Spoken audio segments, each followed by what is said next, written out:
Look, in me being lazy, I decided to do a bunch of game reviews on games I've played this year and just make it into one big ass video pretty much instead of just doing a bunch of smaller or like individual videos and uploading them. So think of this as just one big compilation of video game reviews. Now, I guess this will be a part 1 technically because there is more games that I've played and made videos on. But I'll just start with these ones since I've had these ones done for a while now. Now, not every video is going to be some long analysis. Some are short and sweet. And I also don't expect everyone to agree with me, which is perfectly fine. So if you disagree with me, just leave a comment about it and we could talk about it or whatever. Or if there is games that you would want me to play and review, then leave them down below because I definitely need some suggestions. But whatever, okay? These hurt because there isn't many moments in your life that hurt your soul more than being so unbelievably hyped for something just for it to be straight as. I can't even begin to describe to you how hyped I was for Spider-Man 2. I broke the biggest rule that every gamer should follow. I pre-ordered this game. And I didn't just pre-order the game. No. I pre-ordered the digital deluxe edition. That's how confident I was that this game was going to be a fucking masterpiece. That's $100 fucking down the drain. Probably even more because of tax. Now, this has been a video that I've been waiting to make for a long time. I easily could have made this video when the game launched, but I'm lazy and I also decided to wait till the New Game Plus update came out so I could re-experience this game again. And maybe, it wouldn't have been so ass the second time around. So, when the New Game Plus update came around, I booted up the game again and started playing. And somehow it was worse than I ever remembered it being. You see, this shit hurts because I genuinely loved Spider-Man 1. I honest to God think that game is a solid 9 out of 10. Gameplay was fun and it felt like an improvement on what I already thought was perfected in Arkham Knight, and they made it work for another character that I absolutely love. The story was amazing. There is very few games, and I mean very few games, that can make me shed a thug tear, and Spider-Man 1 did that. The pacing was amazing, the characters were amazing, and felt like such good adaptations of Spider-Man characters.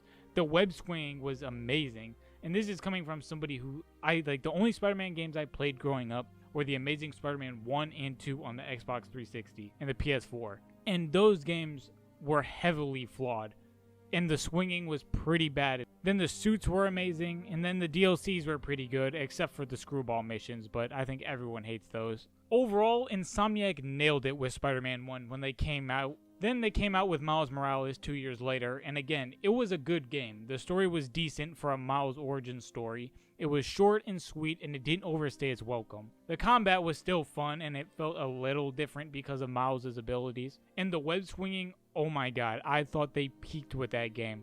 I have spent far too much time just web swinging around in that game. Then the marketing for Spider-Man 2 started happening, and I was hooked. Kraven is such a cool villain, and he's extremely underrated. Then they had Venom being the main selling point. So let's just say I was all in. They 100% had me thinking that this game was going to be a masterpiece. Oh boy, was I wrong. More wrong than I could have ever wanted to be. This game is a waste of $300 million.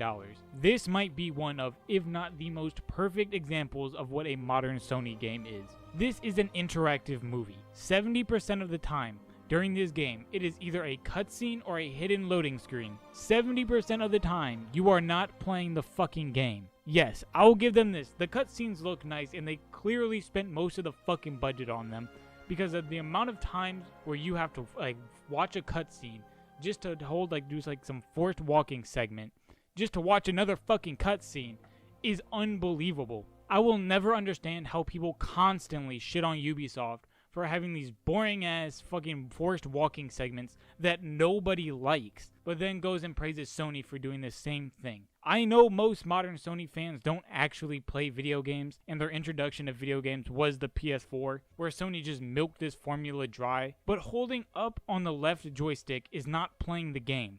It's boring and lazy. Nobody likes it. I honestly wish I had some way to record my hands on the controller while playing this game, because there is so many moments where you literally don't have to play the game. Shit, some of the quick time events in this game aren't even real. Bro, what? My hand is... I'm only pressing circle. I am only pressing circle. I don't have to do anything. But this is a masterpiece, by the way. 10 out of 10. Masterpiece. No fucking shot. There's no way he doesn't see me. Did they really not do anything? Bro, What? No fucking way, bro. I'm literally playing I'm right in front of him. And he just cannot see me. Man, like, dude, you're fucking kidding. Like, you're fucking kidding, Insomniac. Like, come on. But you know what? Let's talk about when you actually do get to play this game. And I'll start positive and say that the web swinging is amazing. Like, actually A1. You can see and feel that this is where they spent most of the budget when it comes to the gameplay. Because once you web swing in this game, there is no going back to the other games. It's fluid and responsive, and it just feels really good. Pause on that. I thought they perfected it with Miles Morales, but they one-upped themselves here, and I will give them that. Both Peter and Miles feel really good to swing with, and you can go really fast once you get the hang of it. So if you're someone who just likes free roaming and just swinging around New York, you're going to have a blast with it in this game. They also made New York even bigger, so to help you get around faster, they added the web wings, which I like in this game even though it is pretty much flying. I mean, you can literally hover or like glide from one half of the map to the other. It's insane. But personally, I don't mind it because it allows you to go even faster with the web swinging once you learn how to use it. So I'm not mad at this. So overall, 10 out of 10 when it comes to the web swinging. Onto the gameplay, well, it's passable. I played on New Game Plus, and this is something they very clearly, purposely removed from launch so that they could have a big update, because they didn't playtest this at all. Again, I played on New Game Plus hard, and this shit is a cakewalk. Making Spider-Man mechanical the way that they did was a huge mistake. Literally every combat encounter you can just win by spamming all your abilities. And you will just like instant win. It's like literally the most brain dead shit ever. And the only time it's not really effective is when you fight the symbiote enemies. But like in general, those enemies are just fucking cancer. So I fucking hate the symbiote enemies. That's the only time it doesn't work. So really, if you just spam all your abilities, you will win. But onto the combat itself, it is okay. I mean, if you played the first game or Miles Morales, it's literally the same exact thing. Nothing was tweaked or added.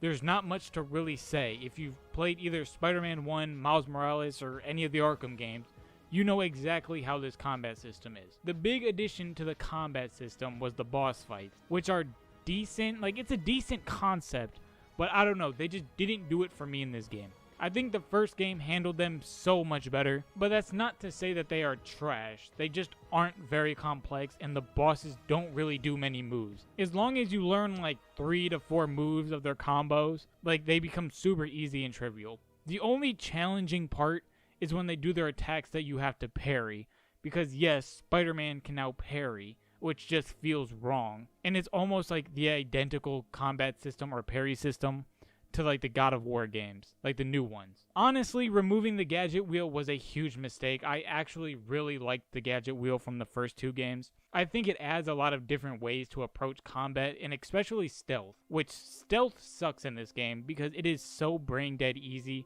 that you can just clear an entire room with one web line. This game's AI is really fucking dumb, and this is proven in the MJ missions, because yes, they brought them back. In the first game, nobody, and I mean nobody, liked them. They were slow and boring, being pretty much just like linear paths as a loading screen. But in this game, the MJ missions might be one of the biggest jokes of all time. I hate MJ in this game, which I will explain later, but I hated MJ and her missions. And this is where I learned that you can literally just run through the entire mission as MJ, killing everyone. The AI is so retarded that it has no idea what to do when you just run at them. So it's actually significantly faster to just run through every MJ mission, just tasing every hunter, instead of actually playing the game that they like the way they want you to play it. There is so many scripted moments in this game, it is just unbelievable. So yeah, the gameplay is passable. It's more of the same. Nothing really changed. The only thing that they improved on was the web swinging. You can argue the gameplay is worse than the previous games, but since the rest of this video is completely negative,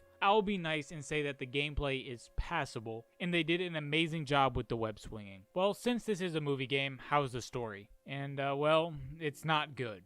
The best way to describe it is that it's a clusterfuck, okay? I'll be nice and say that there was definitely potential here, and they could have made something really good. But one, the writers absolutely suck. Like, the writing in this game is really bad and all over the place. 2, and again, I'll be generous and say that they had to cut a lot of content because it feels like half the story is missing. This game's story is only about 10 to 12 hours long, and they are trying to put, get ready for this, Peter, Miles, Harry, MJ, Norman, Kraven, Venom, Dr. Connors / the Lizard, Black Cat, and Martin Lee all into a 12-hour story. That is 10 characters being shoved into this short of a game, while using 2 characters that are historically known for being in very emotional Spider-Man stories. It just doesn't work. This game's story needed to be much longer, honestly closer to the first game's, which was around 35 to 40 hours. There is no build up to anything. Everything just feels so rushed in this game. And the writing for most of the characters is fucking terrible. I'll start with Peter.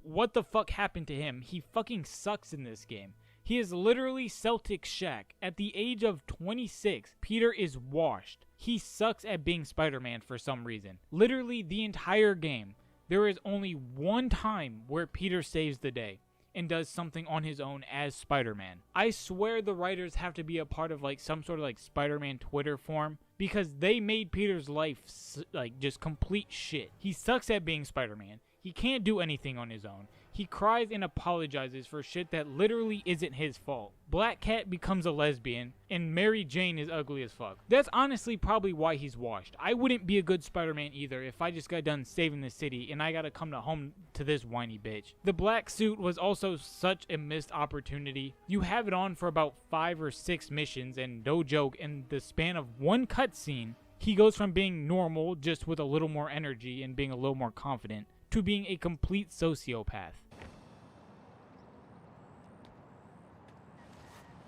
Let's hope Connors is home. And still in control of his green alter ego. His son's room.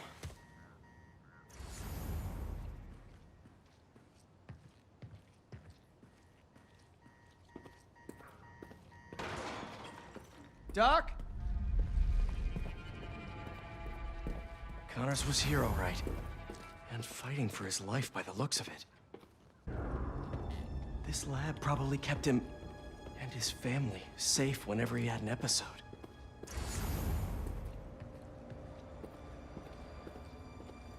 A panic room? Bet Connors spent more time in there than in his own bed. Be anywhere.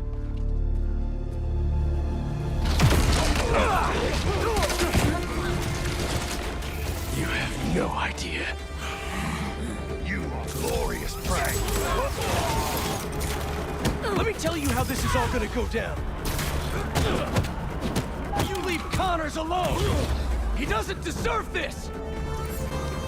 But if you or Kraven keep going after him, you'll answer to me! Miles is supposed to be the student in this game, but he's honestly more of the teacher, if anything. Miles doesn't need help with anything. He solves all his problems on his own, and he saves the day every time him and Peter are together. It is very clear that they had no idea what to do with Miles in this game, because he just feels so out of place. They tried building up their like fight between him and Peter so hard, but like it just didn't like have anything to it. It wasn't strong enough to make it work. No joke, the only conflict Miles and Peter have in this game, and I say conflict with quotes because it's really not even that big of a deal, is that Peter won't pick up Miles' phone calls. That's literally it. And Miles in this game is so unbelievably fucking corny and unfunny. He is constantly talking and just making quips, which like I get it, bro. Spider-Man is a quippy character. It's a staple of Spider-Man. But this game just overdoes it. Like, they are so unfunny. It's literally Reddit humor. I was rocking the club, then a bunch of bad guys showed up. And now they're trying to rock me. Oh, dear. They're here for the sea lion exhibit? Oh, I want to see that. Did you know sea lions can swim up to 25 miles per hour? Focus, Hunter! Lots of them! Humor. Look, I like Miles as a character. I think the comic book versions of Miles are okay. They're decent. And I think they did an amazing job with him in the Spider-Verse series. But in this game, he is literally just overpowered Urkel. Also, can we please, for the love of God, leave this haircut alone? I am tired of seeing every black character in any type of media in video games. But mainly in video games, but like just in general. I am tired of seeing this fucking Killmonger haircut. Nobody in real life has this haircut. I promise you. His original haircut in the first game was perfect. I don't know why they keep doing this. Like, he looks like a fucking lesbian. Kraven is a badass and completely carries the game. He is probably the best character in the game, I'm not even gonna lie. Every scene he is in is amazing. I will say whoever was the lead writer for Kraven did their job, because he is awesome. So good job. The only thing I don't like about him is that he has a massive militia, and that just doesn't seem like Kraven to me. Kraven having this like big massive army just takes away the whole idea of the hunt for me. Like, I get why they have it in there. Obviously you have to have some sort of enemy faction, but like a part of me wishes that they took like the Amazing Spider-Man 2 game's approach to Kraven, where he pretends to like be your friend and help you, but he's ultimately hunting you while he learns everything about you. But that's just like a minor thing. Overall, Kraven was by far the best character in the game. Venom is also super cool. Too bad that he is just heavily underused in this game. Like, he's in the game for like max 2 hours. But for the time that he is in the game, it is awesome. And getting to play as him was also really fun. So again, good job with Venom. I fucking hate MJ with a fucking passion. Like, in the first game, she was passable. But in this game, she is just straight up unbearable. She is annoying, whiny, and just ugly. The funny thing is that MJ quite literally causes all the problems for Peter in this game. Yet she has the audacity to play victim and blame him. It's also very clear that she is a self-insert. Like, this is what MJ looked like in the first game. Now look at her in this game, and this is the writer for her. Like, just tell me that this isn't a self-insert. Back to the story itself, there was only 2 parts where I had a massive issue with it, which I'll explain when we get there, but just overall in general, everything in this story feels so rushed. Like, I think it started off decently. I thought the Sandman fight was really cool and was an awesome way to like open up the game. Even though like gameplay wise you didn't actually have to do much and it was really just a glorified cutscene. And of course Miles saves the day. But they set up the story to be pretty interesting, and I thought the story was pretty good up until Harry learns about his powers at the carnival. That's when the story starts to decline. I think they could have really had like a good moment for Spider-Man there, and something that could have actually worked for what they were trying to do. Because like, what if Spider-Man didn't save those people and he started to have a real reason to doubt himself? Because, you know, he fucking sucks in this game, so if he can't save those people, he would have grown a hatred for Kraven, since those people never would have died if it wasn't for him. And also, he would have had a reason to doubt himself as Spider-Man, making him have the symbiote suit even more. I think the way Peter got the symbiote suit is also fucking stupid, because like, yeah, Peter's gonna die 25% of the way through a Spider-Man game. Like, I don't think it would have been as bad if the writers didn't try to make it seem if it was Peter's fault for getting the symbiote, because Peter literally didn't choose to have the symbiote suit on. He was fucking dead. He died saving yo ugly ass. If you didn't get stuck in the van and coincidentally just drop your phone just to get trapped in a cage with Kraven, Peter never would have got the symbiote. It wasn't his fault that he had the symbiote suit on and any of that happened. It was literally MJ's fault. The whole black suit just felt like just so rushed. Like, they built it up to be like the whole main thing of this game. Like, all the marketing for this game was that Peter was going to be the symbiote, or that he was going to have the symbiote suit on. Yet he has it on for 5 missions, and in the span of one cutscene, he just completely changes from being cocky to like a complete monster. They also didn't do a really good job with Harry's descent into madness, I guess, or his shift into being angry. Like, why are you upset? Peter is trying to save your life. The only part that is convincing is when Peter gets the symbiote off him and says that Harry cannot use it. That is the only part that actually feels like a reason why Harry would be mad. Everything else just seems so forced. But before all that happens, when Peter goes to save Miles, I thought the Kraven fight was good, and I thought the build up to the whole thing was good. But this is where my first major issue with the game's story is. Miles and Peter's fight. Now, Miles and Peter's fight wasn't a bad idea, it just wasn't executed well at all. It makes no sense once you start to actually think about it for like 5 seconds. How the fuck does Miles, who is injured, he literally cannot stand up because he lost a fight to Kraven. How does an injured Miles who can't beat Kraven somehow manage to be a fully enraged symbiote Spider-Man who can beat Kraven? In no world does any version of Miles beat any version of symbiote Spider-Man. any symbiote Spider-Man dog walks Miles easy. They had such a great opportunity to do something here that could have actually had consequences to the story and could have actually affected Miles and Peter's relationship. Peter, for the rest of the game, is constantly crying and apologizing and saying how he can't be a good Spider-Man anymore, even though he did nothing wrong to Miles. What if he beats the absolute shit out of Miles, which leads to Peter realizing what the suit has done for him, and Peter himself decides to take it off, this giving Peter an actual reason to feel bad and say sorry. Instead, Peter isn't strong enough to do it on his own, and Miles has to save him again. Peter literally can't do anything on his own in this damn game. But please, someone explain to me, how does an injured Miles beat a stronger version of Spider-Man? How? That it literally doesn't make any sense to me. Following that, Venom gets loose and kills Kraven, which is fine. It just kinda does Kraven a little dirty, I'm not gonna lie. Kraven didn't get enough screen time or action in this game, so once he actually becomes like a real part of the story, he just dies. So all of the shit that he did for like the first 8 hours of the game just kind of feels pointless. Don't get me wrong, I know what they were getting at with it, but Kraven killed like 6 villains from like Spider-Man's rogue gallery just to be killed off after having like 30 minutes of screen time in this game. But I won't lie, him getting his head eaten off by Venom was cool. So I'm not really hating on this, I just think they did Kraven a little dirty. After this, the rest of the game just becomes a chase for Venom until you end up fighting him,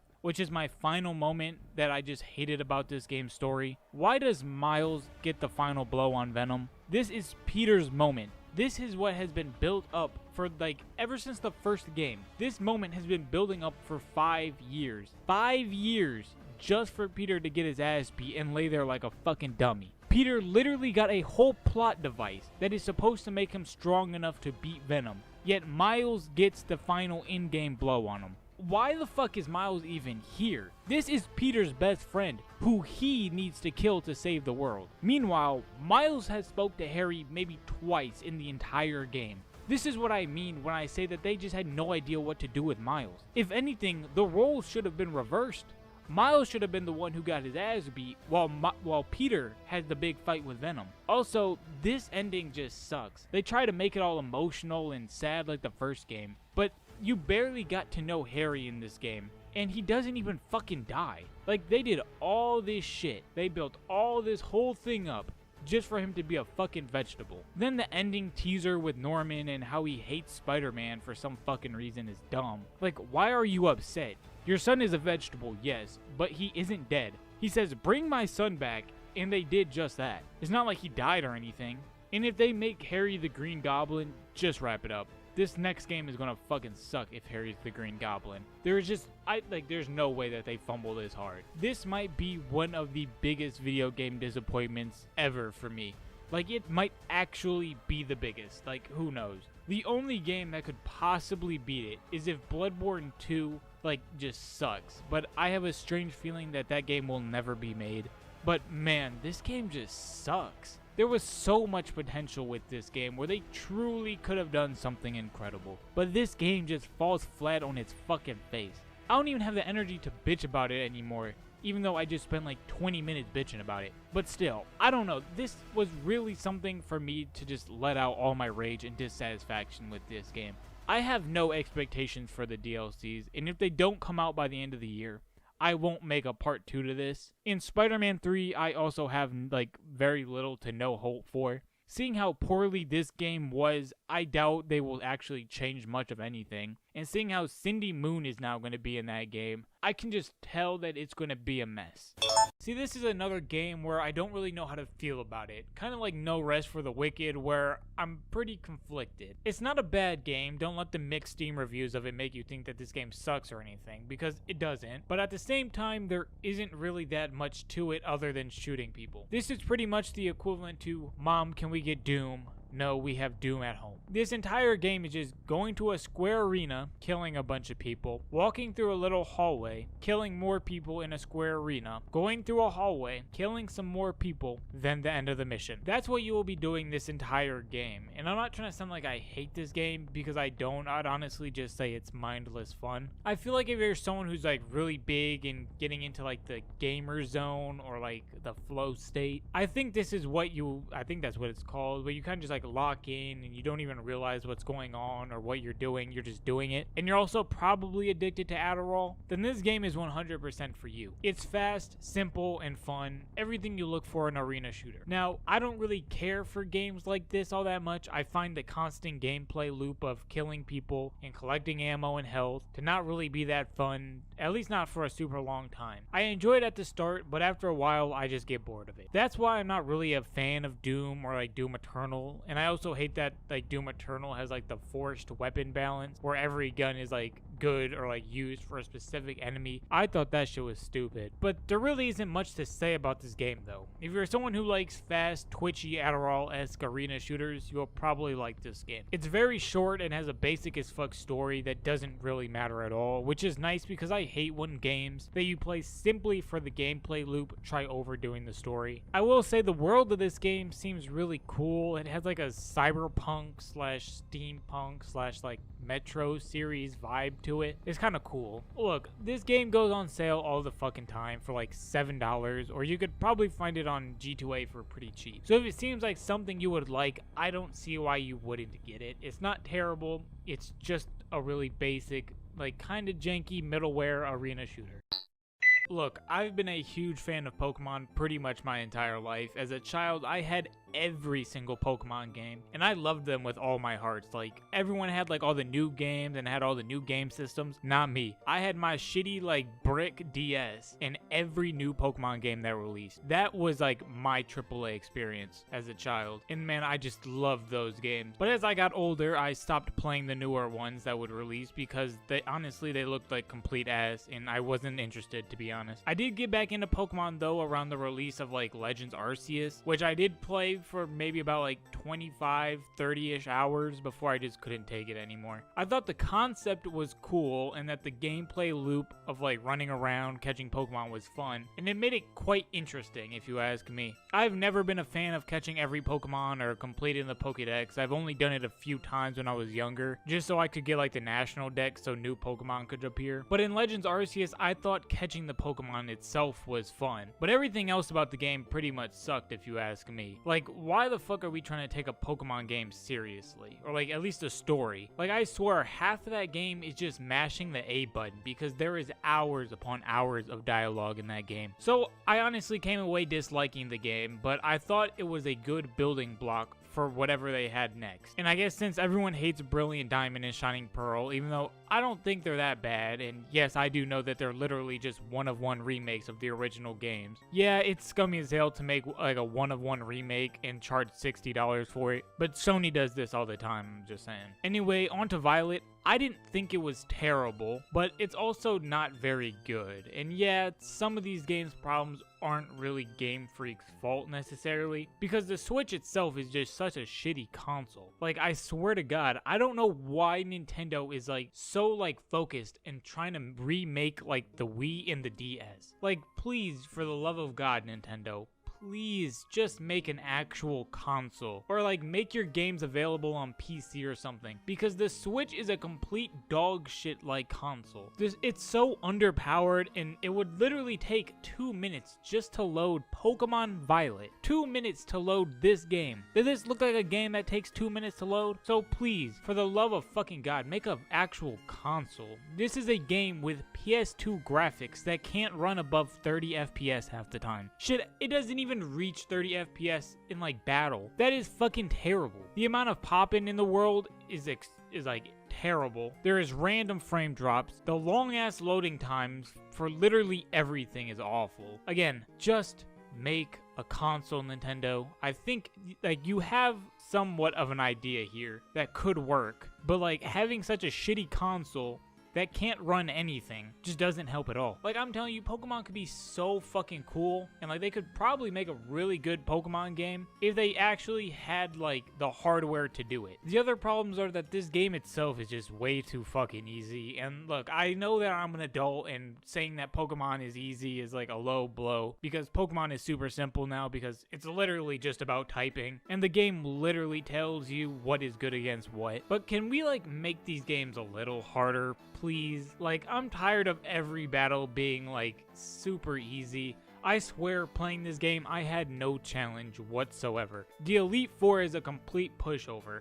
The champion isn't even really that hard, if I'm gonna be honest. Like, I don't fucking know. None of the gym leaders are challenging. Which, speaking of the gym leaders, who the fuck thought it was a good idea to make you do some stupid mini game in order to challenge the gym leader? Like, seriously, who thought about this? Instead of like fighting trainers like in every other game, which works perfectly fine, why do I have to push some giant fucking olive to like a finish line? What does this have to do with Pokemon? Your rival is kind of like the only challenge in this game, and I mean, she isn't that hard to beat, but she is definitely the best trainer in the game, which is saying something, because I didn't really struggle against her, like, ever. The open world of this game also sucks, which I think a part of it is because, again, the limitations that the Switch has. Because, again, you're exploring a giant open empty world at about 25 FPS, and there really isn't that many interesting Pokemon in the world to find, if I'm going to be honest. It seems like most of the interesting Pokemon are in the DLC, which I didn't buy, so I was stuck with whatever Pokemon I had in like my Pokemon home and like the other 2, maybe 3 Pokemon I caught. But I think the open world itself is flawed. I think it's a cool concept, but it also completely ruins the game. After you beat the harder gyms, because if you're like me, you're gonna go to like the harder gyms first where you're under leveled and have like a genuine challenge. But once you beat them, you're completely over leveled for the rest of the game until you reach like the very end of the game where everyone just has like at least like a 5 to 7 level like gap against you. But again, their AI sucks, so it's really just like an even battle. Their level doesn't even mean anything. Like, I don't know who designed like or came up with the idea for like the Team Star bases, but you need to be fired immediately. These are the most boring, uninteresting things you will ever do, and I don't even need to explain why they are bad. The gameplay says more than I ever could. The giant mystic Pokemon like side quest thing with Arven was kind of cool. Like, it was an alright idea. I just hate this motherfucker with a passion, but I mean, like, they aren't like a terrible idea, and they are kind of like a unique way to level up like Meridian or whatever the fuck his name is. The story sucks, and I know that's kind of, again, a low blow for Pokemon, because, again, why would you ever care about a Pokemon story? But since now Pokemon and Game Freak want you to care about the story, they didn't do a good job with this. There's like the default Pokemon story where you battle all 8 gyms and become the champion, blah blah blah. Then there's like the Team Star story, which is pretty much just like a giant anti-bullying message, because for some reason they decided to not just have like some evil Pokemon faction that wants to take over the world. So from what I've gathered, there was a bunch of weird kids who went to this Pokemon school and got bullied for being weird. So they decided to leave and start their own gang called Team Star. And their leader is like one of those girls who doesn't know anything about Pokemon, but is in love with Eevee and all like the evolutions. Like, what the fuck were they thinking? Then the ending where you meet the professor, who turns out to be like some AI, is just dumb as fuck. Like, what has even like this come to? Like, it feels just kind of like a whiplash. Like, again, the professor isn't mentioned at all. Like, yeah, you get to hear like this emo fucking bitch fucking talk about him the entire time, or like complain about him, but like, the professor is never like in the game. Like, there's no build up to this. Like, you go to Area Zero and then shit just happened, I guess, and like you figure out that Area Zero is with all like these time traveling Pokemon or something. I don't know. And again, it doesn't make it any better that Area Zero, which doesn't have any cool or rare Pokemon whatsoever, is just one big ass walking simulator where you get to listen to Arven, I think that's what his name is, just bitch and cry about his dad and like how much he hates him. I swear, like, this has to be like the writer's self-insert character right here, because during this entire like almost 2 hours, it seems like Arven is the main character. Can we please, for the love of God, stop writing characters with daddy issues? Like, it's not interesting or deep. Nobody cares, okay? Like, nobody gives a fuck. These writers also just need to stop projecting their daddy issues into every character they write. Like, again, nobody cares. This is a Pokemon game. I don't want to hear about your daddy issues, okay? I don't care that you don't like your dad because he abandoned you. I don't care. Overall, this game is heavily flawed, but it's not terrible. I think most of its issues come from the limitations of the Switch itself, and if Nintendo stops being lazy and either makes an actual console or makes their games on PC, I think they could overall kind of build off of this and make something pretty good. But if I had to put this on like the Pokemon game tier list, this is going to be in the C tier. You know, I could put in a word with my dad. Have you assigned to my detail, if you're interested. You don't need me. You proved you could handle yourself. Even if you could use a lesson in knife safety. Come on. Let's go home.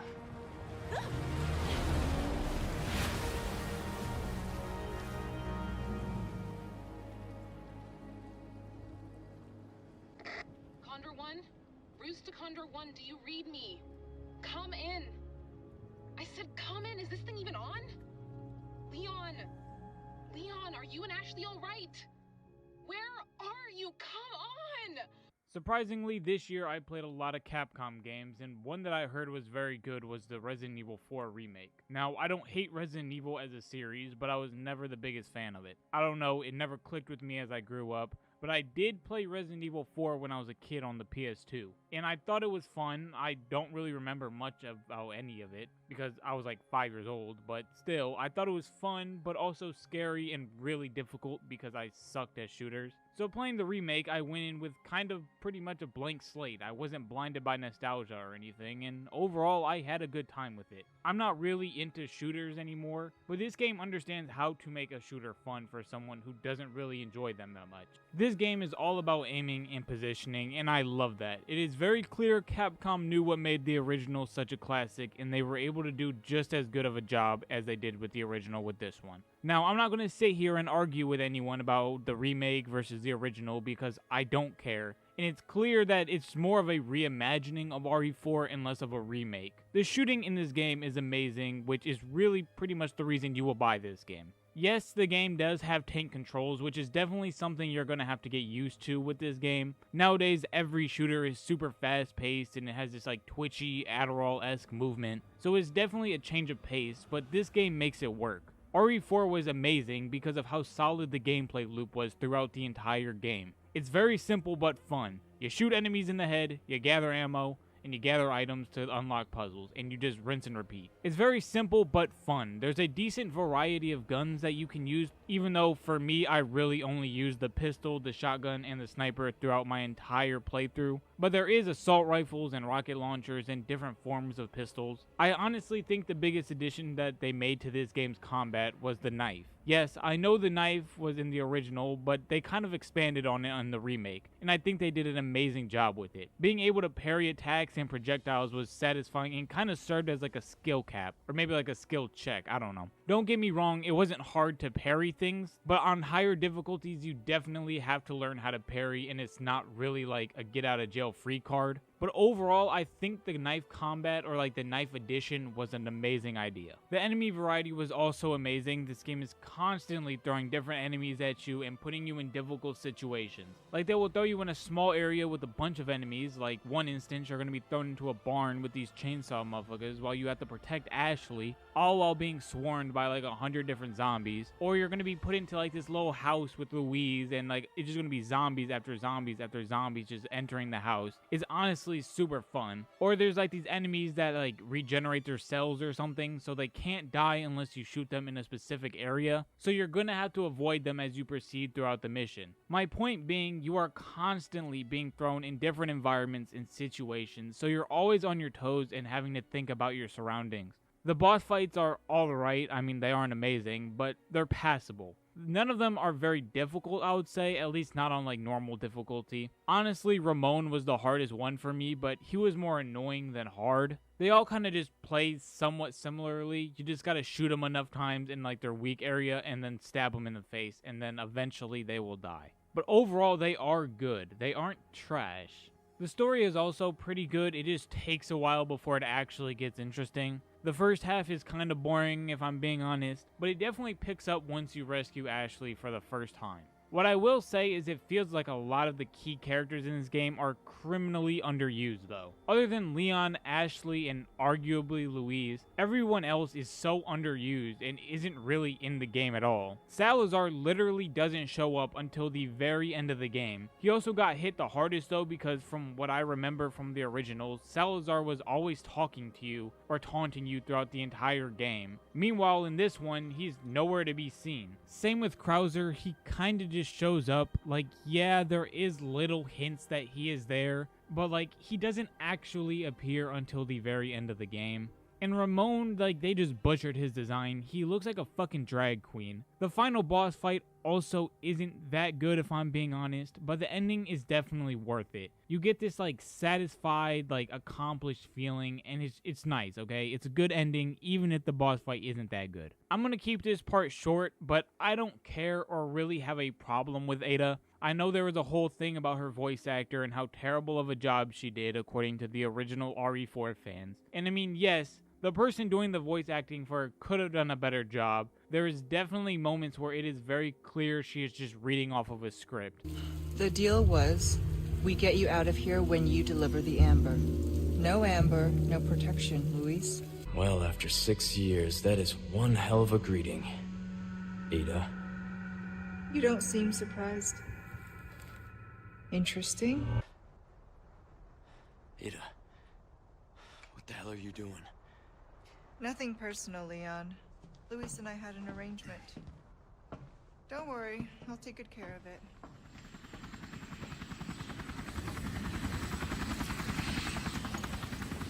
Ride's here. You coming?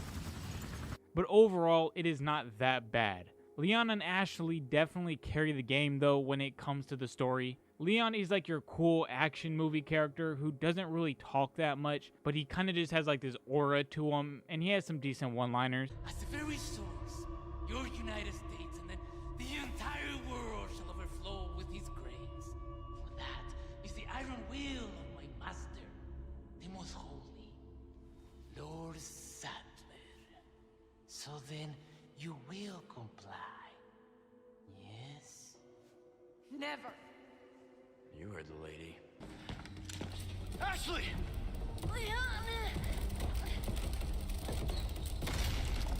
Such a fool, Mr. Kennedy.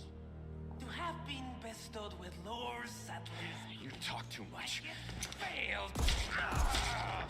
Ashley is also a good character, mainly just because she clearly simps for Leon, which is such a nice change of pace from every other form of media out there that makes every female character like some girl boss who can do everything on her own and plays hard to get, while Ashley kind of just loves Leon the moment she lays eyes on him. So overall, amazing combat and a decent story that doesn't take more than 15 hours to beat. This is definitely a game I would recommend if you see it on sale. If it's like $20 or something, I would 100% you pick it up.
First, I must start off by saying I've been a fan of Dark Souls since 2014 because that's when I played my first ever Souls game, being Dark Souls 2 for the Xbox 360. And I've been a huge fan of this series ever since, and really every game that From Software has made. I've beat every single Souls game that FromSoft has made. Demon Souls, Dark Souls 1 and DLC, Dark Souls 2 and DLC, Dark Souls 3 and DLC, Bloodborne and DLC, Sekiro, which isn't really a Souls game, but people still group this game with all the other Souls games, so I'll just add it, and Elden Ring. Now, I say this because every time someone tries to critique or point out problems with any Souls games, all these fat pimple-faced retards say the same exact thing. It's almost like they're fucking bots. They either say skill issue or get good, acting as if I haven't beat the same shit you have, and I've probably been a fan of this series longer than you. Because I'm going to say this now and as politely as possible. If Elden Ring is your first ever Souls game, and it's the only Souls game you have ever played, your opinion means fucking nothing to me.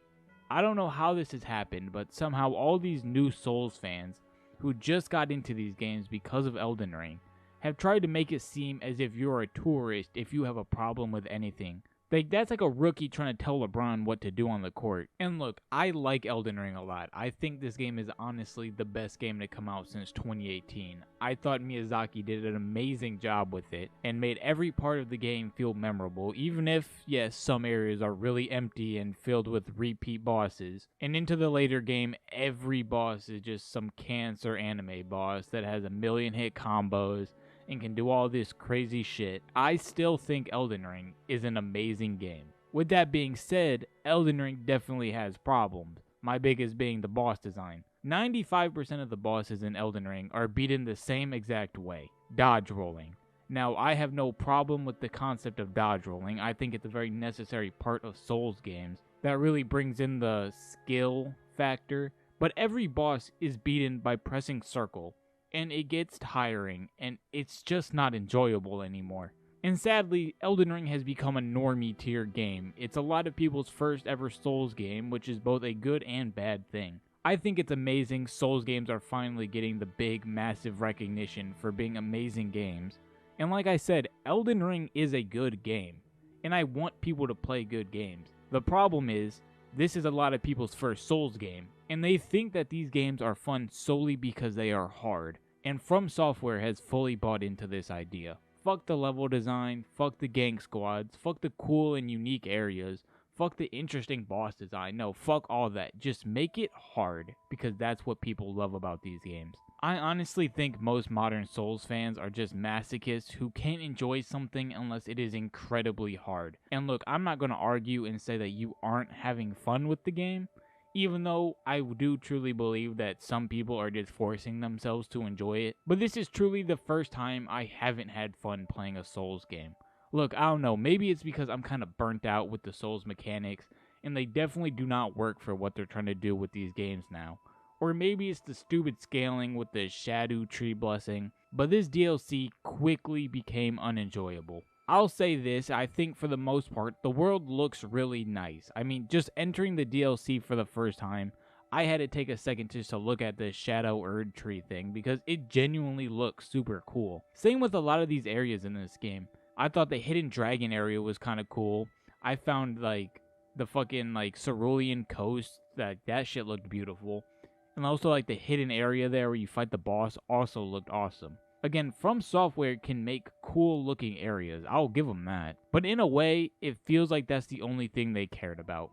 Because yeah, the areas look cool, but for most of the time, they're boring as shit to actually explore. Like, you're doing nothing half the time. They are so empty, and the time you do get to fight something, guess what? It's something you've already fought before. They had 2 years to make something, and they filled it with repeat bosses. I ain't gonna lie, bro. This shit is beautiful as fuck. Like, they certainly did their fucking job here, because, I mean, this looks nice, I'm not gonna lie. Too bad there's nothing to fucking do in it. I mean, it's just running and running and running. My goodness. I mean, the people who certainly made this definitely should be getting paid, but, I mean, too bad it's just empty. It's just eye candy at this point. My goodness. Oh, you're fucking kidding me. There's another one? I don't think I have gotten like the grasp of this concept of like this boss fight yet. I don't think I fought this guy enough. Yes, another tree sentinel. Thank God, I love fighting tree sentinels. Oh, and I can't use my fucking mimic tier either. Great. Yeah, I don't think I know how to do this yet from software. They really ran out of ideas, huh? Because I've fought the stupid fucking Death Viper like 10 times. Okay, maybe not 10 times. I think in the main game they're only like in there maybe 3 times. But still, come on, From Software. You couldn't like figure out anything else? Really? Then there's the Legacy dungeons, which feel so lazy. Like, I never thought I would say that for a FromSoft game, but it's true. I honestly think From Software is just going through the motions now on making these. And look, I understand that From Software reuses a lot of assets and things from their previous games, but this feels just like copying, or just like you're running out of ideas. Like, you've been here before, it was just called Leyndell. You've been here before in Dark Souls 3 and Bloodborne. You've been here at this generic castle area before. You've been here just instead of Bugbroken Radahn, it was with Gale or the Lord of Cinders. Shit, you can even fucking maybe stretch in Gwyn here. Like, you fought this bitch before. He was just called Pontiff Sullivan. You fought this guy before. Now it's just a mix of Ludwig and the Orphan of Kos. Shit, they even brought in Gyorbu or whatever the fuck his name is from Sekiro. My name is Gyorbu Masataka Oniwa! I guess since we're on the topic of the boss fights, we might as well talk about them. I hated about every one of them.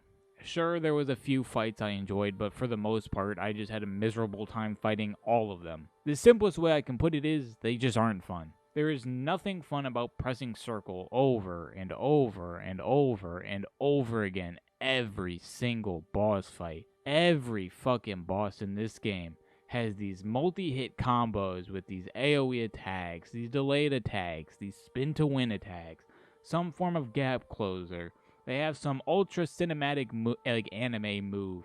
And finally, after all that, every boss has a one-hit kill move. Meanwhile, all I can do is roll on the fucking ground and occasionally jump over their attacks. That's it. It also doesn't help that they kill you in 3 hits. And yes, I know there's like the whole Shadow Tree and like the revised Spirit Ash or whatever. I don't remember what it's called. But like, those don't even help you that much. Like, yeah, the more you collect, the more damage you do and the less damage you take.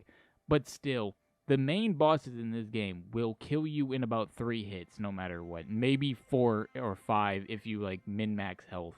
It's just not fun. Also, please, for the love of God, do not say some retarded shit like, well, you know that there's some weapons have special moves that you can use, like Mesmir's weapon where you can do his combo. Like, please shut the fuck up. Go do that against Radahn and tell me how that goes for you. It also doesn't help that they brought back the Dark Souls 3 poise mechanic, where it doesn't actually matter how much strength or stamina or what armor you're wearing. You only have poise in specific attack frames. So 90% of the time, these bosses just get a power armor through all your attacks and kill you while you didn't even get to hit them once. Also, how the fuck has From Software still not figured out how to do an actual third-person camera yet? Against all these dragon bosses or the bosses that can fly up in the air for extended amount of time, the player needs to be able to see them.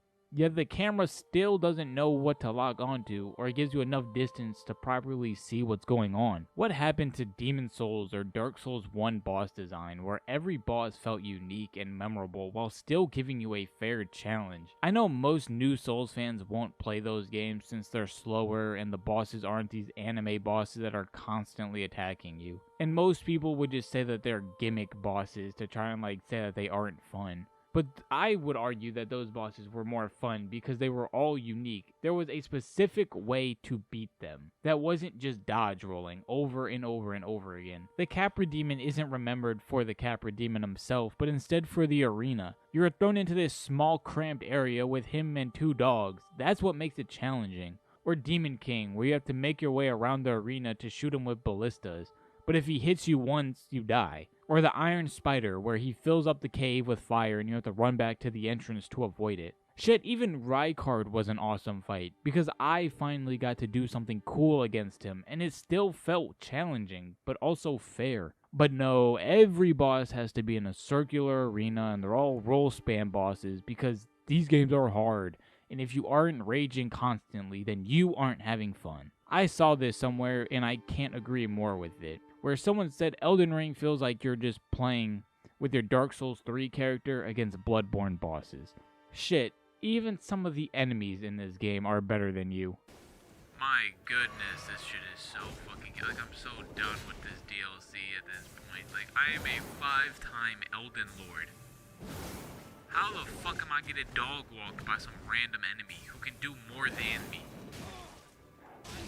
Dude, he's like a fucking spinning fucking Beyblade. Like, what the fuck? And then, of course, he kills me in fucking 3 hits anyway. Meanwhile, it takes me like 10 hits to kill him. Again, I'm like level 2 fucking 100, and this dude is stronger than me. Like, what the fuck? God, I'm not even like upset anymore because this is just like what Souls has become. I'm just like annoyed, I guess. Like, I'm not even like mad, just like annoyed. Onto the lore and story of this DLC, this shit is fucking stupid. Like, what the fuck were they thinking? Look, I love the lore and story in FromSoft games. I think the Dark Souls trilogy is amazing, with Dark Souls 1 being the start of the new age of fire, while Dark Souls 2 is showing you how a completely different area has been affected by the curse, and what they've done with it. Then Dark Souls 3 has the perfect ending of you breaking the cycle and starting over. Bloodborne has honestly the best lore and world building of any of these games, and I will die on this hill. Sekiro actually has a story that's told to you, which is a nice change of pace, and Elden Ring has a great story as well, with it being pretty much each of the demigods being a representation of the 7 deadly sins, and their approach to being Elden Lord, and how everything came to be. Look, I just love Elden Ring's lore and story, okay? So when this game's whole DLC is about pretty much forced gay incest, like, what? They ruined the whole epic fight scene between Malenia and Radahn because now we know what they were actually fighting for. And goddamn did they do Radahn so dirty. He had to fight his sister and become a mindless monster, all because he didn't want his femboy brother to fuck him. Like, what? Then the ending with Mikla is supposed to be all sad and I'm supposed to feel bad for him or something. Like, no, fuck you, bro. The DLC just feels like it doubled down on a lot of the problems from the base game. You have hyper-aggressive bosses with these bloated health bars and damage numbers that you need to fight using traditional Souls mechanics that clearly aren't built for that. Instead of actually changing the base mechanics to suit faster gameplay like Bloodborne or Sekiro did, they chose to use summons like the Mimic Tear or whatever else the fuck you use, but let's be real, everyone uses the Mimic Tear. But now the bosses don't even target the Mimic Tear anymore, and sometimes he just fucking stands still, so it's pointless. I feel like this DLC is honestly just a parody of what people think Dark Souls is like. Honestly, I'm just tired of Souls. I love From Software and they make amazing games, but it's time to make something new. I don't want Dark Souls 5. I want something completely different, and From Software has shown that they can make different types of games. Look at Sekiro and Armored Core. Neither of those games are Souls games, yet they are still good, and Sekiro is a masterpiece in my opinion. They have done everything they can with these base mechanics of Souls, and it's getting old. Please, just make something new. Or at least make Bloodborne 2. No. Sakra will be reborn. This is my responsibility to the kingdom. With God's hands, we will reach into every corner of the island and bring it like a newborn babe, screaming into the light. See, this is such a weird game to talk about because I'm genuinely so conflicted about it. On one hand, it's not a bad game. It's a pretty decent Souls-like with a really cool art style, and the combat, while being very basic, feels pretty good. But, and this is probably the biggest but, pause, this game only takes 10 hours to complete. Yes, you heard me right. A $40 game only has about 10 hours of gameplay. They are charging $40 for a game that is missing 1/3 of the game. Yes, this game is in early access. The game itself is alright. I mean, it's a Souls-like, so you know exactly what you're going to expect. A lot of dodge rolling while hitting them once or twice, and then rinse and repeat. I think the combat feels really good, but the game itself is extremely easy. The only challenging part is at the very end when you have to go through these gauntlets pretty much. Think of it kind of like different levels where you have to defeat every enemy in a room and make your way down to the final stage. This is the only challenging part of the game. And it kind of like hits you randomly because the first like 9 hours of the game is extremely fucking easy. And then you get to this part and all these enemies are damn near like mini bosses. Like, it doesn't feel fair at all. But like, by the time you get here, you're going to be like level 13, 14-ish. And these things will just completely shit on you. Otherwise, besides that, the game is super easy. There's a total of 3 bosses before you get to the gauntlet. And all of them are extremely easy. They won't take you more than 3 tries to beat. Same with the Souls-like levels. They are also really easy. Mainly because this game has no consequence for dying. If you die, you lose nothing and none of the enemies respawn. I don't think I need to explain why that's a little bit of a problem when it comes to a Souls-like game. Honestly, it just feels like the main selling point for this game is the art style. Which, I won't lie, I think the art style and just how this game looks in general is really good. It's clear that they put a lot of time and effort into that part of the game. And this is kind of like, the art style is the part that tries to like separate it from like all the other indie Souls-likes out there. But like, in general, this is just such a hard game to talk about because there isn't much to actually say. At this moment in time, this is just a glorified demo that you have to pay for. There is a lot of potential with this game, but I don't think it's even close to any of the From Software games, or even any of the bigger Souls-likes out there. Honestly, wait till this game is complete and it's on sale before you ever think of buying it.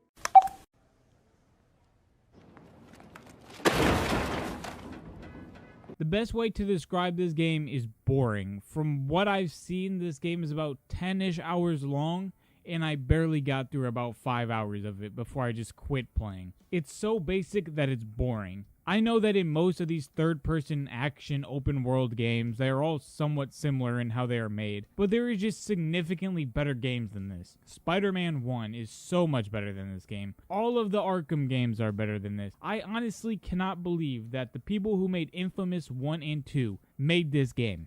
The gameplay isn't that good. It's so boring. Like, why would you be getting all these powers if they don't even make the combat any different? In a game where you get 4 different powers, I don't know. I only got through 5 hours of it before I quit, but I think there is 4 powers that you get. I could be wrong, but in my playthrough, I only got 3 powers, and they all pretty much played the exact same way, with just a very minor change to each. Smoke pretty much lets you just shoot out fire from your hands and shoot fire missiles. And like, I guess the difference in gameplay is that you get to like phase through some objects because, you know, you turn into smoke. And because of that, you can go through like different building vents to shoot yourself upwards and whatnot. Then you have neon abilities, and I guess it's pretty much the same thing. Instead of phasing through buildings though, you get to become the Flash and run at the speed of light, while also being able to slow down time. Then there's TV, which I didn't actually get to use because I was so unbelievably bored of this game, I just quit. But I guess from what I did see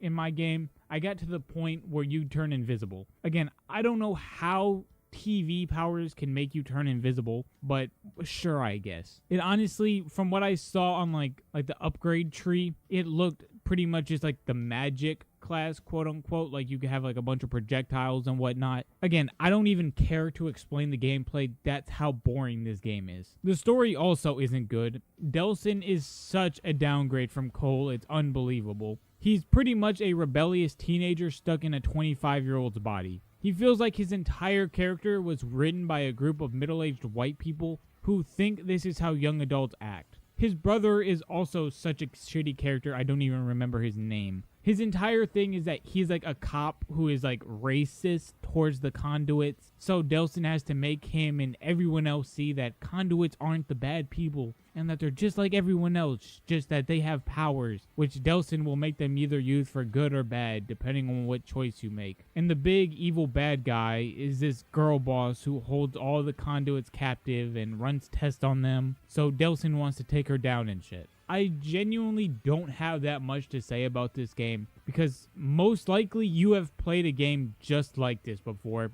just with a different title. The only original thing about this game is that you have to use the controller/touchpad to do certain things. Like to gain your powers back. Think of it as like reloading a weapon pretty much. But in order to do that, you have to use the touchpad. And the touchpad sucks. It's extremely unresponsive. Or to open a door, or to use like one of like the power core relay stations that like you get to use extra powers or like gain extra powers, you need to swipe up and hold on the touchpad. One of the side missions in this game is you going around Seattle to spray paint like some tags around different buildings. And in order to do this, you actually have to like use the controller as if it's like a Wii remote to spray paint these stencils, and it's so fucking boring. This game is genuinely so boring and basic that even though the game itself is very short, it feels so long. Pause. There is nothing original about this game at all. It feels like a safe version of Infamous 1 and 2. This literally is Hot Topic, the video game. Welcome to the opening night of Honest Conference, and for the first time ever, one of our industry's greatest creators, the director and executive producer of Bethesda Game Studios. That's right, Todd Howard, everybody.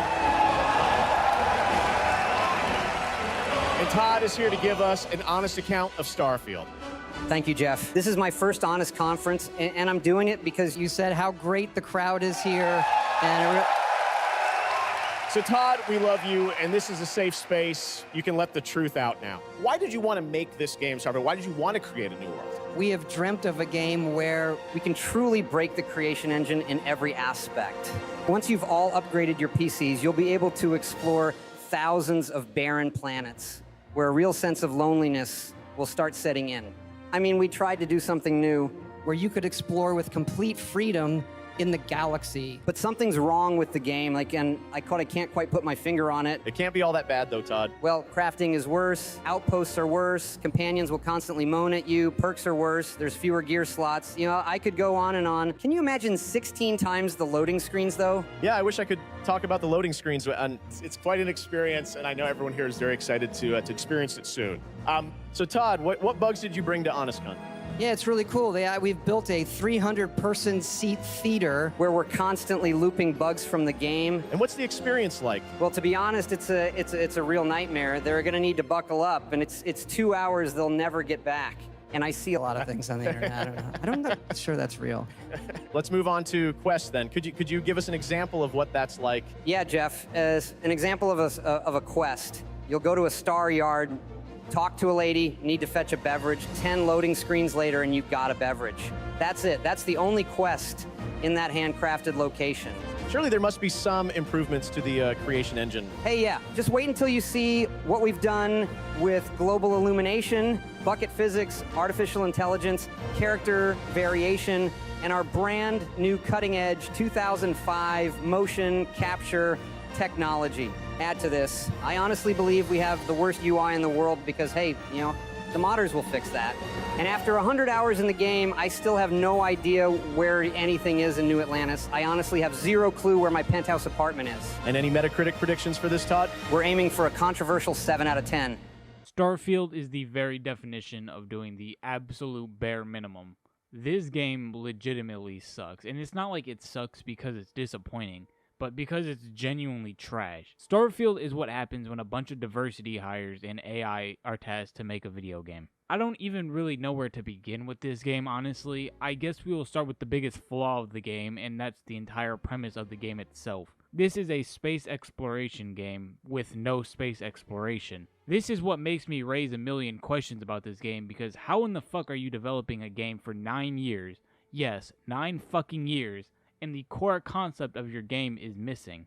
That's when you know you just fucked up and it's time to restart. It's time to hit the drawing board again. I'm convinced this game was in pre-production for 5 years, and then they actually spent maybe only 4 years actually making the game. I mean, who at Bethesda thought this was acceptable? Who signed off on this? For a game all about exploring space, there is almost no actual exploring. It's just, hey, select this mission, open the map, and fast travel there. You don't actually have to fly there or find the planet yourself or look around the fucking planet. No. You just have to hold X and watch some cutscene of you traveling there. Space in this game might as well just be one big ass loading screen.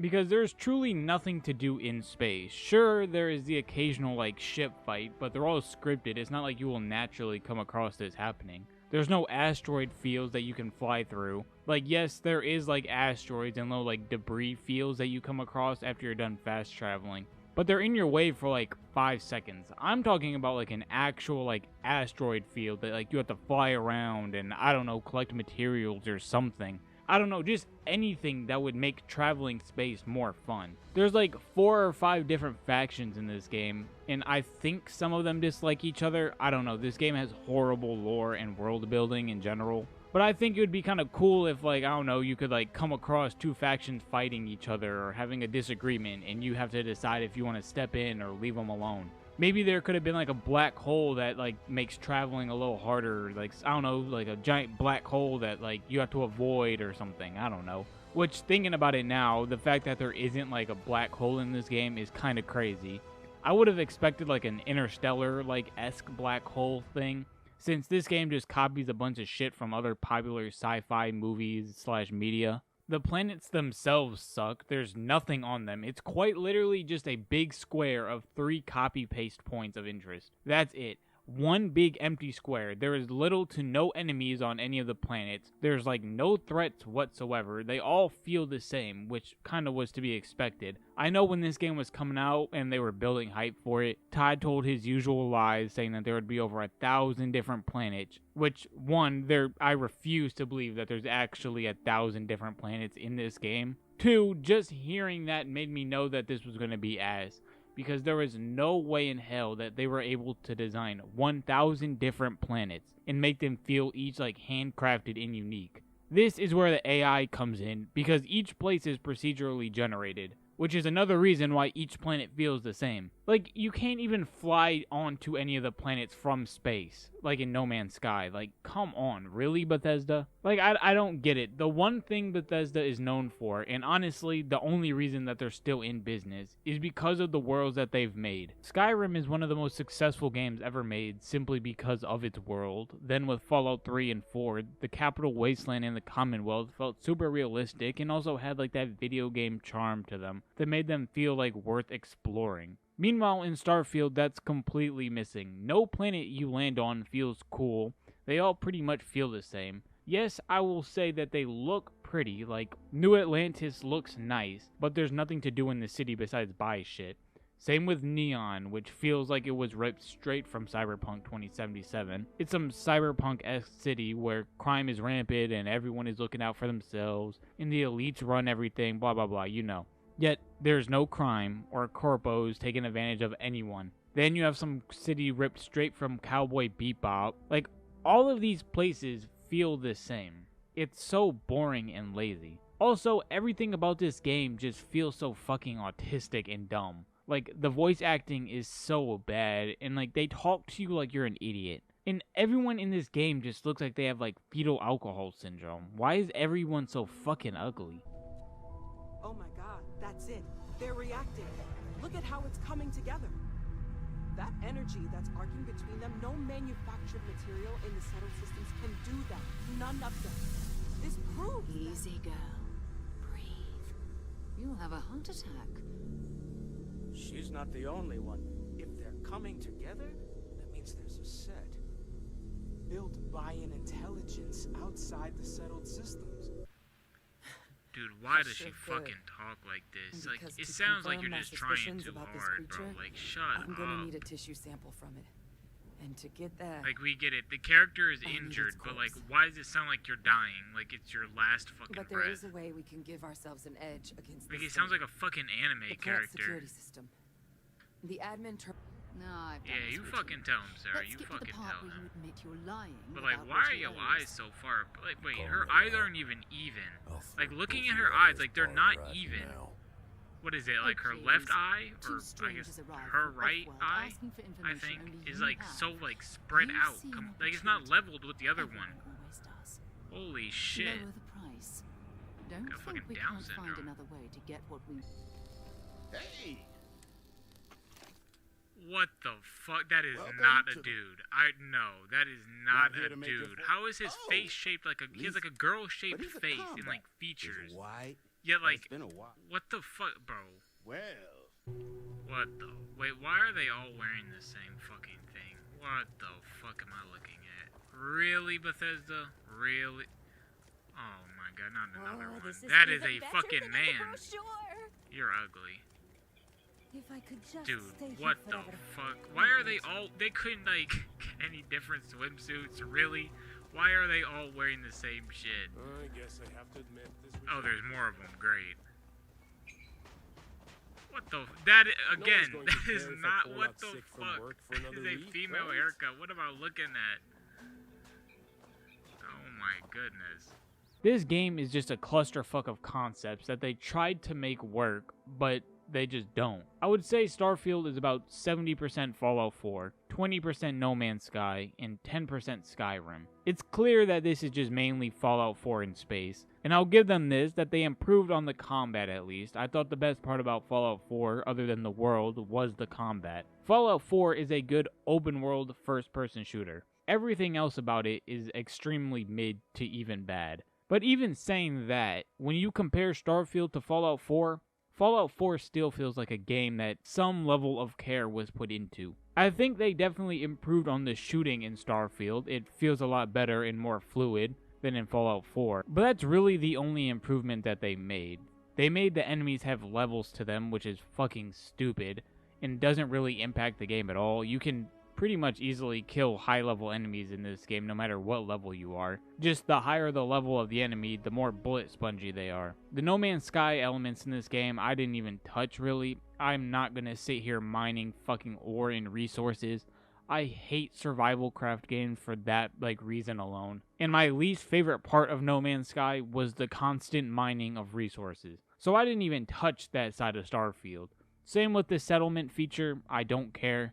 I didn't care for it in Fallout 4, and I'm not going to care about it in Starfield. Then the Skyrim part was honestly just retarded. Like, come on, Bethesda. Really?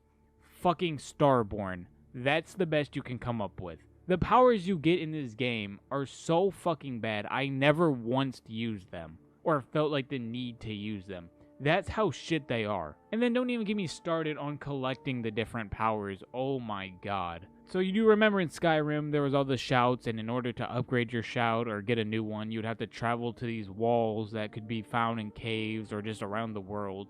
Well, they brought that idea back, but this time you fly to some random planet, walk to some stupid temple, do the most boring puzzle. I don't even know what to fucking call it. You just float in this stupid star thing, and in order to open up the portal, you have to float into these star I don't know, these glowing stars. And after you do that enough, which mind you, sometimes it can be done in 30 seconds, and sometimes it takes 2 fucking minutes. But you do that and you open up a portal just to watch a cutscene.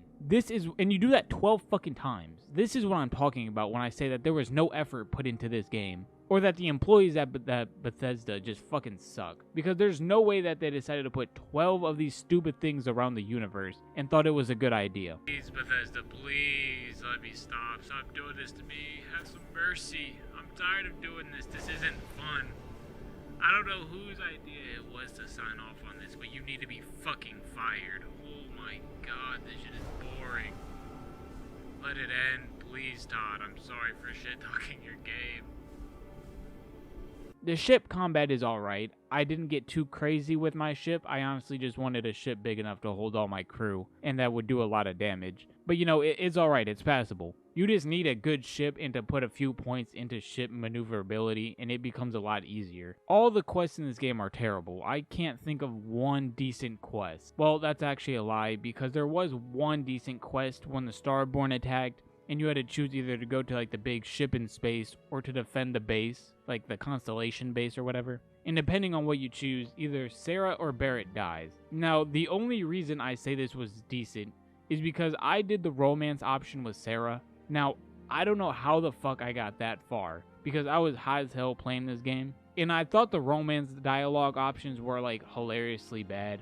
You pretty much just sexually harass and gaslight her into falling in love with you. It's actually insane. Dude, I feel so bad for this woman.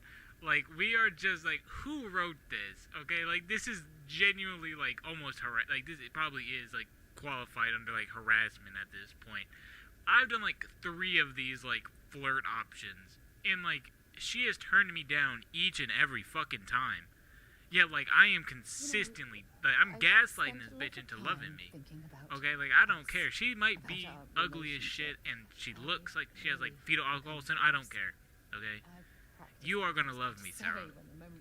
We are not letting up. This bitch will love us. I don't care how many fucking times that she's gonna turn us down. You will fall in love with us, Sarah. It doesn't matter that you met us maybe like a week ago.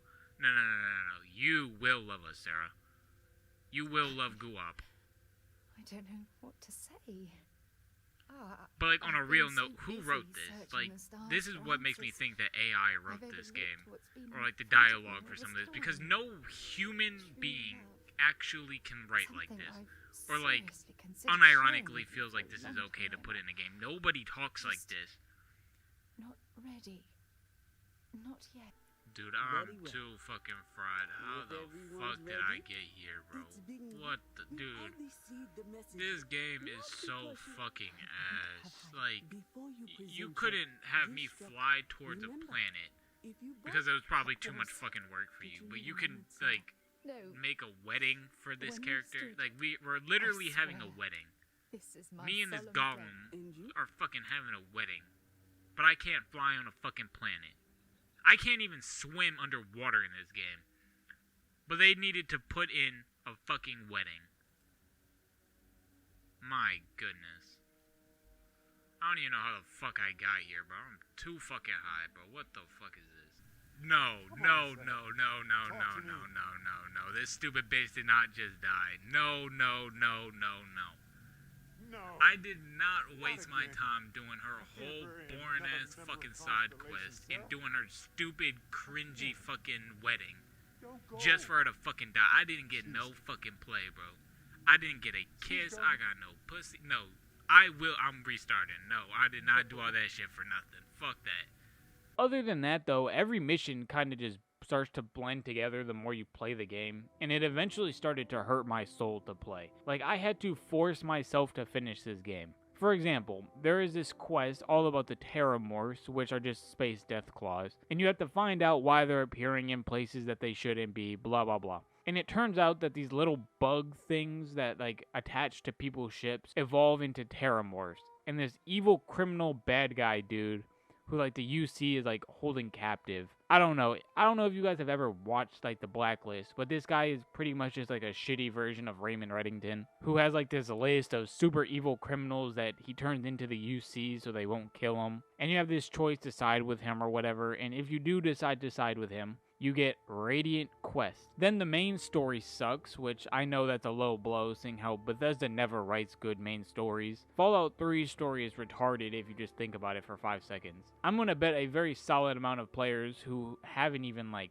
finished like Skyrim's main quest, they don't even probably know that there is a main quest in Skyrim. And Fallout 4's story is terrible, so I wasn't really surprised that this story sucked. It was just so long and boring. Even though, like, technically it's not that long, I bet if you just tunnel vision the main story, you could beat it in, like, 15 hours. But just how boring and repetitive it is, it feels like it takes an eternity to complete. Pretty much, to sum it up, the entire story, it's just a nihilistic multiverse story where nothing actually matters and you become a Starborn. So now you can travel through different universes and see all the different outcomes to things. Pretty much, it's just a way to make New Game Plus feel like it's something that it's more than it is. Guys, I don't even know what to say anymore. I truly thought while playing this game I would have had so much more to say, but I really don't. This game sucks, okay? Like, it feels like there was no care and effort put into this game. You could say that it's soulless. Like I said at the very beginning, Starfield is the definition of doing the bare minimum. It's like the devs were given like a checklist of things to add to the game and just cross it off when they added it. There's genuinely nothing interesting about this game. This is one of those games where like you need to have like massive game-changing mods in order to make it fun. And I'm talking like the mods similar to like those Skyrim ones where like they completely remaster the game. That's what Starfield needs. But the problem is nobody gives a fuck about Starfield. All the mods for this game are either just like quality of life changes, like some minor graphical facelifts or Coomer mods. Please, for the love of God, do not buy this game. Let Bethesda die. If you are going to buy Starfield, wait a few years until it's on sale for like $10 with all the DLCs. That's like the only time I would recommend buying this. And if anyone still has hope or like some form of hype for the Elder Scrolls 6, just stop. Bethesda is dead. All the talent left years ago. This game fucking sucks, okay?